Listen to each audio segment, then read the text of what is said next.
Saudara, kita sambung lagi. Kita sedang dalam perbincangan mengenai sejumlah personel TNI mendatangi Polrestabes Medan, Sumatera Utara pada Sabtu lalu untuk meminta penangguhan penahanan terhadap seorang tersangka untuk kasus tanah.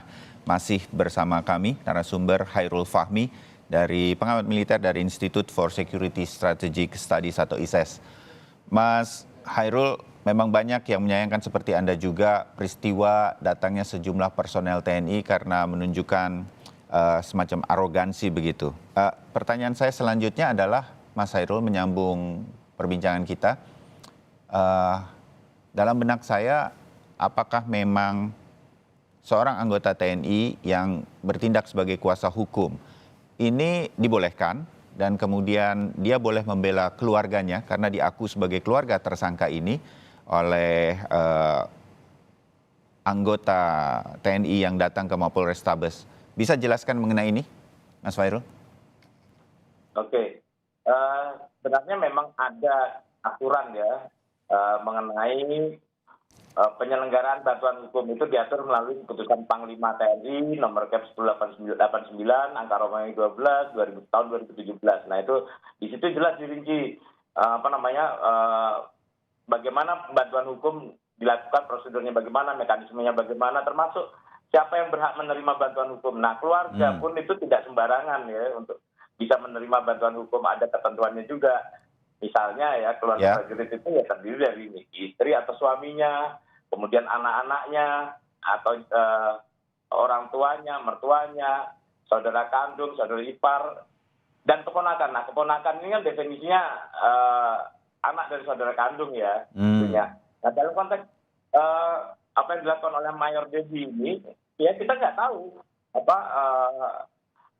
ini keluarga yang memang berhak menerima bantuan hukum atau tidak. Kemudian yang kedua, karena ada mekanisme yang harus dijalankan, prosedurnya juga jelas gitu ya terkait penyelenggaraan bantuan hukum ini.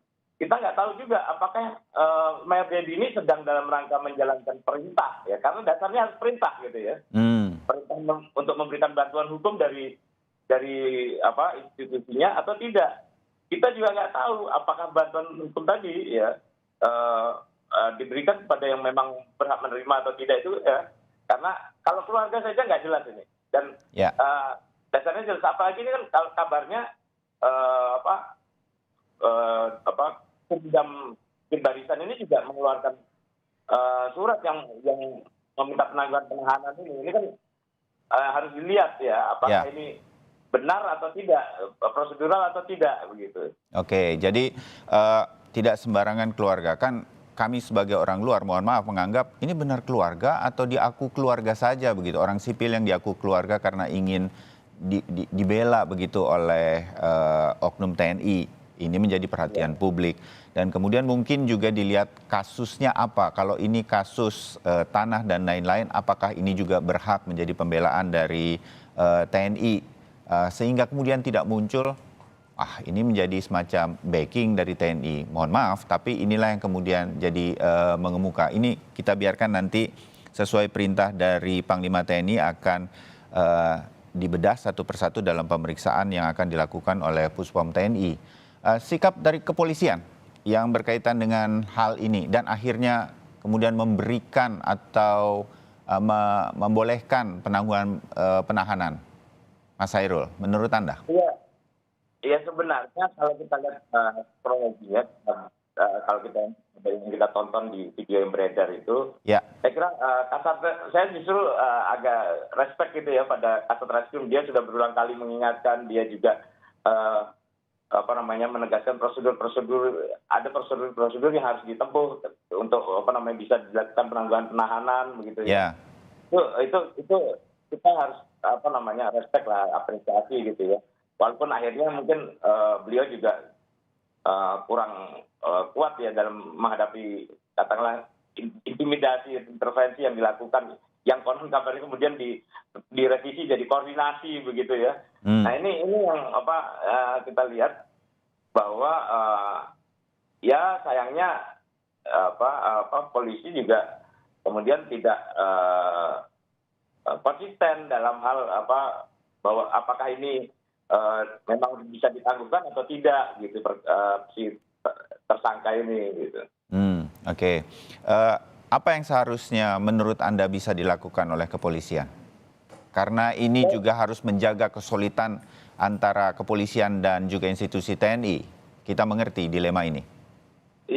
Iya, memang ini dilematis ya posisi Polri dalam hal ini ya. Di satu sisi tentu ingin menegakkan prosedur-prosedur Ya, dan tidak ingin diintervensi dalam hal penegakan hukum, dan juga mereka harus menjaga sinergitas gitu bahasanya. Tapi saya kira ada peluang yang terlewat dari dari statement setelah peristiwa katakan penggerudukan oleh oknum TNI ini terjadi di Mapolrestabes Medan.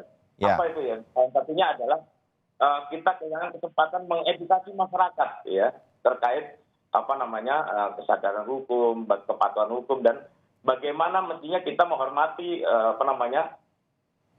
upaya penegakan hukum yang dilakukan oleh kepolisian ya. Bahwa ya, ada hal-hal lain yang bernada ketidakpuasan, berbau mungkin katakanlah penyalahgunaan kewenangan dan sebagainya, itu kan bisa ditempuh dengan upaya-upaya yang masih selaras dengan upaya hukum gitu. ya. Baik.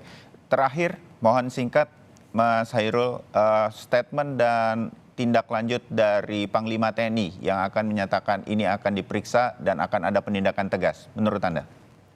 Iya, saya kira ini harus ditindak tegas ya, artinya paling tidak didalami dulu masalahnya. Kemudian jika ada indikasi pelanggaran disiplin, ada indikasi bahkan misalnya terkait dengan perintangan ya hukum gitu yang dilakukan oleh Mayor Dedi dan teman-temannya, termasuk juga oleh pimpinan instansinya gitu ya, atasan dari Mayor Dedi ini saya kira ini harus didalami dan ditindak tegas gitu ya, supaya kita bisa melihat TNI yang bisa terjaga marwah dan reputasinya gitu ya. Dan ya kita berharap dalam hal ini pihak Kodam 1 Bukit Barisan didukung juga oleh Mabes TNI belajar dari pengalaman kemarin, tidak menutupi masalah dan bahkan kemudian yang berpotensi memperkeruh situasi. Baik, terima kasih. Mudah-mudahan ini menjadi input bagi banyak pihak, terutama untuk institusi Polri dan TNI. Mas Hairul Fahmi, pengamat militer dari ISES, terima kasih waktunya. Kita ketemu lagi di kesempatan yang lain. Selamat pagi, Mas. Selamat pagi, Mas Bayu. Ya.